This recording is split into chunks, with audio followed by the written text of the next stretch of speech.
Hello, my name is Kuba. Today we will show you an interesting experiment. We're gonna show you the volcano eruption. My friend Carolina is going to describe the experiment a bit.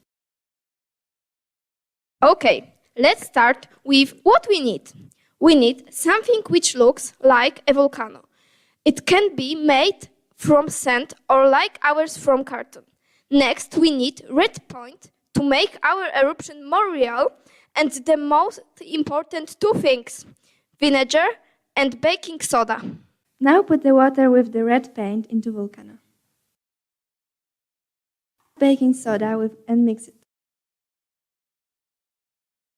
The last thing you have to do is pour some vinegar into it.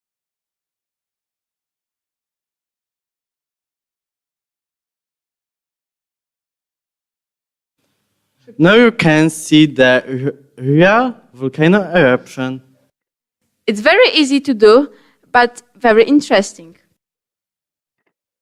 Thank you for watching. Bye-bye!